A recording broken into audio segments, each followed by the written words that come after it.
by the gun, played the politician's game, fought for an alien flag in country, fought for liberty, returned home to find no one fought for me. Death by my side, no care for human life, another country to hide, another man's strife. Spare me the politics, spare me the cause. Deep in the steaming jungle, there are no Geneva laws. A warrior, a poet, a mystic. You'll never have heard any poetry like this man can deliver it. He actually talks to your soul. Ladies and gentlemen, Bagoll the Traveller.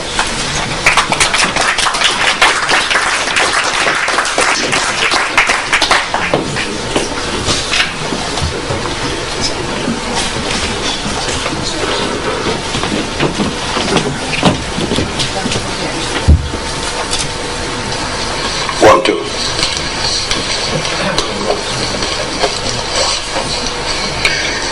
Life's love, dreams and inspirations. Languidly in silence, forlorn in grief, I travelled far in hurt and pain, in search of lasting peace. Too tired to walk, I stopped and thought, what if my search is but a dream? Where do I go from here? Father, brother, preacher, masters, your dreams I have lived. Why should I live in the shadow of your dreams? Why should I travel your time-lost paths, the paths that leads to nowhere? How can I dance to music bound in prayer and sing the songs of words I can't hear? Then the wings of death caress my wandering spirit on its eternal voyage through the nebulae of infinity. I will say yes, I have lived, not in the footsteps of other men, but in the realm of life's love dreams and inspirations. Images of the night command the wind to give of its secret, a face to the voice I hear, an answer to my prayer.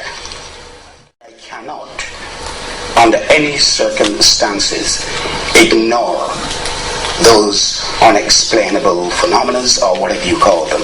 And the only way I can go about it is to write poetry. The wind spoke softly as a woman, infinite in her strength. She said, a dream is a journey into the dark world of magic, myth, and in imagination. Inspiration is the subliminal manifestation of dreams. What men call reality is denying the self-power of thought, surrendering to the present, forgetting the past, and ignoring the future. Sacrifice is banishing your ego, abandoning your vanity, releasing your emotions and meaningless frustrations, surrendering only to the source of life's love dreams and inspirations. It was about the 15th of November, and as we got on top of the hill, he picked up his guitar and he started playing. As he started playing, then it was like sitting in the middle of a motorway, lights going in all directions around you. And Dave goes, Sid, what's that? You know about these things. I said, don't ask me, mate. I ain't got a clue. And I said, it's probably the moonbeams coming through. He said, yeah, but that comes from above. These are ground level. And it was like sitting there, lights. Yeah, you've seen late night films of motorways and the lights going all over the place. And we just sat there, spellbound. And Nick is playing away on his guitar. And then I said to Dave, have a look behind. And there was this huge, if I had to, it was about the size of that area with the curtain, about 6 foot in diameter. There was this huge, or if you want to call it, sitting there. And the whole place was lit up. At that point, now this is time to run. Yes, this is time to run. I don't want to sit and experience this thing. I want to run, and I'm going to go and burn my poetry. I'm going to burn everything, and I'm going to the moss, right? Because this is time to run. I was too scared to move. And I have to admit, I was too scared to move. Yes, me, this soldier, who cracked walnuts with his eyebrows and coconuts, too scared to move. And I said to Dave, what is it?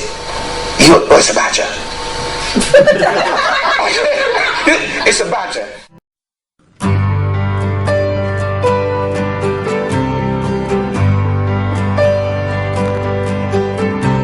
I said, go on. You're telling me that I've been coming to this spot for 20 odd years and I've never seen a badger here. And plus there are no blind streams below this spot. So there's no reason for a badger to come here. And why would a badger who's so solitary want to come and sit and watch a spare guitar? And I said, go and have a look. No, not me, you were the soldier, you go. I said, yeah, but you were born here, you were born in Wallingford, you're English, so you're around. Whatever it is, he'll probably talk to you. No, I said, Nick, he was playing away the guitar, and his eyes rolling. I said, Nick, can you stop a minute? He's playing away, so at that point, now all we could do is just sit and wait. Nick finished the piece he was playing, and this light didn't disappear. It just gradually, slowly faded. And this traffic that was running in between our legs stopped. So we go over to this spot. I pushed Dave forward first. That's how I survived in the army, you see. So I pushed him forward. I guess there's a minefield. So I pushed him forward. And he's like, don't push me. He's saying, he's about to fight me now. He said, Nick, can you do us a favor? Can you come over here? Oh, I'm not going there, he says.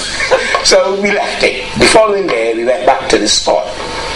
And there was nothing on this particular spot. Now, this was real. I did not invent this. This was actually real. This is something that happened.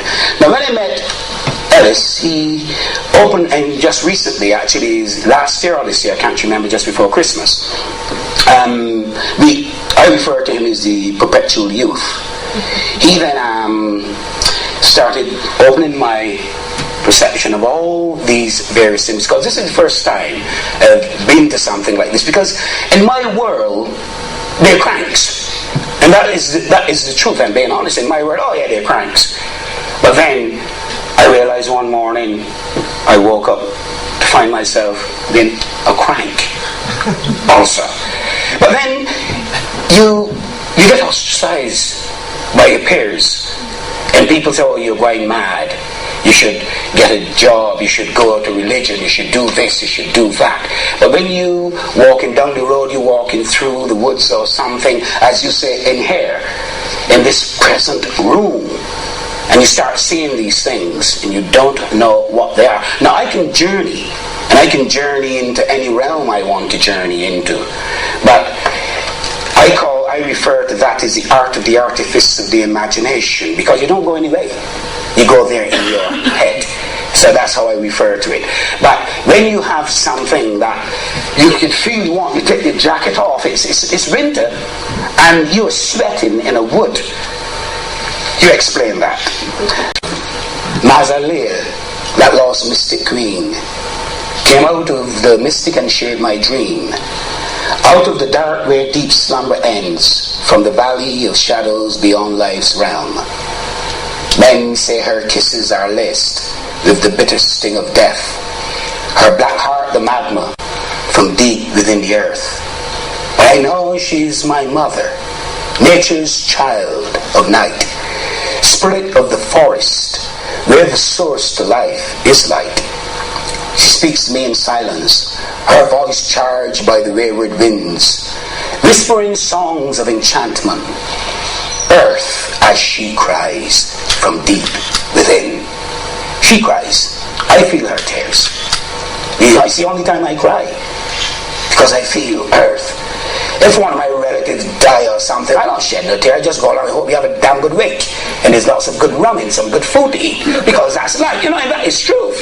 But the earth, if I'm driving down the road and I see somebody cutting down a tree unnecessarily, it actually hurts.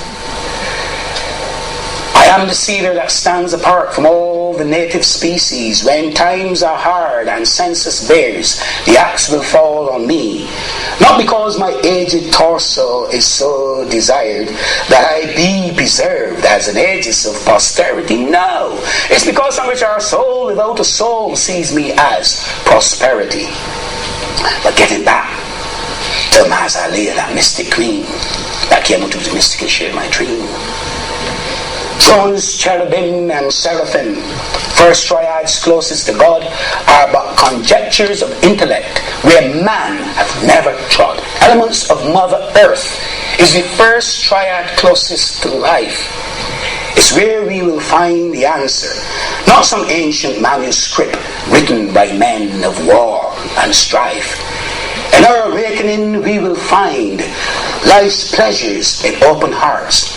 We should cast away our fears and embrace those objects and voices from the dark. The eagle has landed. With a song in my heart I now must go. Nowhere in particular. My spirit now leads the way to tell more stories and talk to other trees. Great oak outside my window, only 40 feet away, 100 feet you stand, dancing in the wind. Strong guardian of the hill, a duty you share with the beach in the ash. Father, you, dark, mysterious symbol of nether worlds. Like Sunyata, my father, deep into uncharted earth you search, your could never change. Vision of age and eternity, manifestation of reality, time stood still for you to grant the last wish.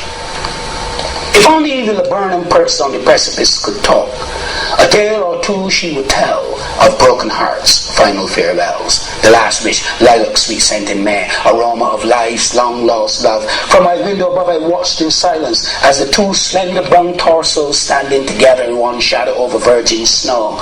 Winter's ice ensnared by twisting branches force you closer and closer to the ground, yet no cries from you for support. Winter bade his last farewell, Jack Frost the retreating salute. Spring's fertility rites is but a song, Mother Nature's song.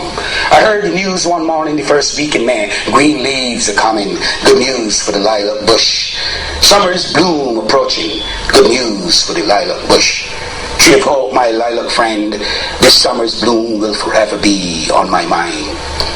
In the evening, slumbering sun, dark horizon glancing out the blue Caribbean Sea, I laughed in the mimosa, the hibiscus, and the casuarinas to sing a song of love for you, a song for you, my lilac friend, my true lost friend.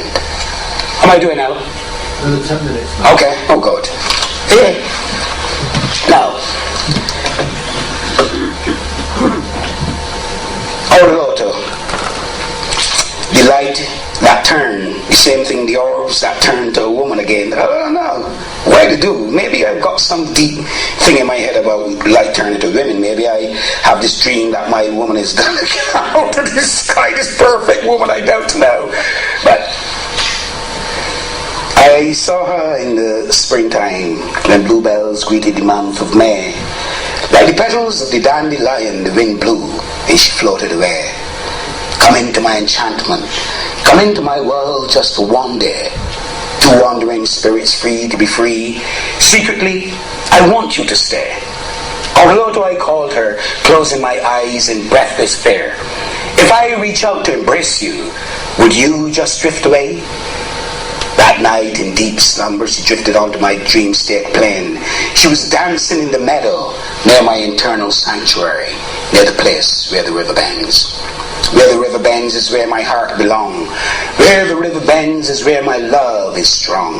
Where the river bends is where my spirit is free. Where the river bends is where she will be. A warm wind blew across my face, sweet scent of earth's sunlight child. The breath of love embraces life in open hearts and lonely souls. Welcome to the world of dreams. Welcome to the heart of wandering man. Welcome to this place where love and life is free. Welcome to my eternal sanctuary. Welcome to this place in time, this place where the river bends. I'll take you wandering when evening song greets the sky, over the hills of life's seasonless horizons, beyond all dreams of you and I. My eyes open to shadows, silhouette against dim candlelight, eternal joy, pleasure, and sweet sensation. She was here to spend the night. Sitting on a terrace bank beneath an old oak tree, casting shadows in the moonlight, reflections on waters still and free, I said, this time we should touch. Passion's grace will agree. Personification of love, warmth, and sweet tenderness, dancing cheek to cheek before we kissed and then caressed. Here, Mr. Flute Player, play those notes again, put the breath of life into music, charm her tender heart to remain. Take her to my valley, the place of whispering winds, to my eternal sanctuary, the place where the river bends. No more frosty champagne, no more dry white wine. Let's waltz into the moonlight, let's dance through endless time. Here, Mr. Bartender, you can keep the change. Tell the man at the piano to just keep on playing. Play her that sweet love song, the song of whispering winds, the notes we both heard that day in May, the place where the river bends. Now, that's another light. She was another light. And it's a place called Gatehampton. I was sitting looking across the river, and it didn't bob. The light, it didn't bob. It just happened. It just happened. And I sat there, and then I saw the face. And this thing, you call it the orb. And it's like, oh, I wonder if the military put something in my brain, not scanning this thing in my eye like on science fiction films, and you start going through all these weird things in your head. And it is real, because when she manifested, and when I say she, I didn't she manifest with long, lanky legs and big boobs or anything, she was just there. She manifested and she was there. And it was like, I want to touch her. But I've never been able, ever been able to. I wanted to reach out, and I wanted to touch her. And that Indian verse, when it says, would she just drift away? And she's always, the light is always goes. Every time I say, well, who are you? What are you? Can you explain to me? Okay, I'm not afraid now. It goes. Because to me, it's like, if you challenge, you don't challenge it. You may find you have to find some way, maybe somebody will tell me how you can get this intrinsic link. And I'm sure that whatever it is trying to tell us something. Whatever they are, they're trying to tell us something. I'll share a poem here, that not written by me, but written by a friend. And very, very good old friend. I think I can remember it without having to read it, because I'm useless at reading these things. I bought it from Sainsbury's, £6. Definitely gonna have to go and see an optician. I said to this friend once, parting. I want you to write me a piece about parting. A piece that if I had to read it to my mother, she'd love it. A piece that if I had to read it to an ex, she'd love it and still love me. And I'll share it with you. Where life has ended and life begun, where I didn't write this. Where frontier, I wish I did. Where frontiers crosses the rising sun. Where sunlight falls on waters running, there shall our spirits fly. On wings made of dreams, not of past loss, but of a future's cry, rejecting the dross of a life gone by. On a wind of hope and change, not dwelling on past mistakes nor of journey's end, but of a soul awakening to caress the newborn self. An eagle spread his pinions, silhouette against the storm-washed sky. Feathered tips are touched with gold, as like a sacrifice, he dives towards the rising sun. Into the light he disappears. There shall our spirits fly. Today, on the ground below, we are all wandering. Our feet too on a sunlit path. Unlike the eagle, we cannot soar, but tread on weary feet the path of the newborn traveller. And the waters run on by, there shall our spirits fly. From patriarchs of earthbound tribes to monarchs of feudal kingdoms, from presidents of federal states to dictators of new world creations, they're all guilty for the misuse of power, that precious gift from life creation.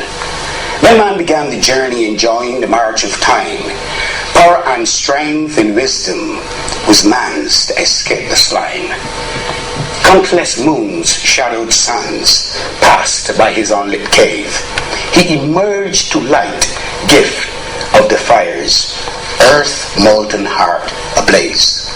From burning rock, man forged the tools and carved his way through time, beyond seas uncharted and lands unknown, just to build monuments to the sublime. No seats of honor, no epitaph posthumous to his behest will grant him the favor of eternal life, which he is so possessed. Beyond the order of his enlightenment, that symbolic heavenly sphere, man searched the stars for power and perfection. He found nothing when he got there. He now blindly searches in the dark caverns, in the labyrinths of lost caves, for the truth, the sourceful power, to which we are all now slaves. Long lease the sacred eternity, short death hath secured.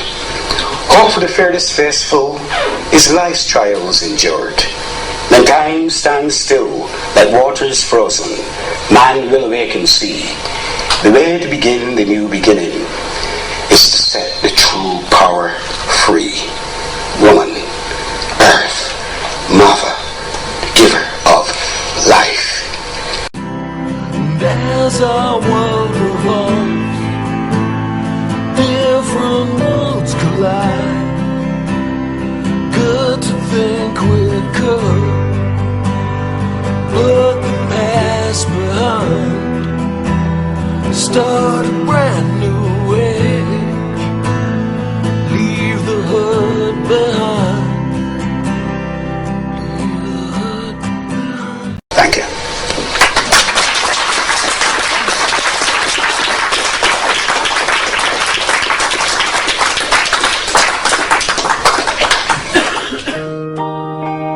Every day's new, every day with you.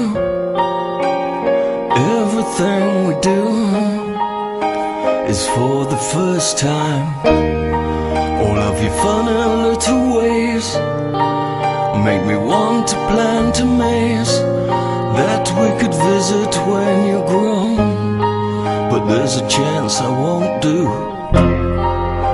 although it stings at first. We all get what we deserve.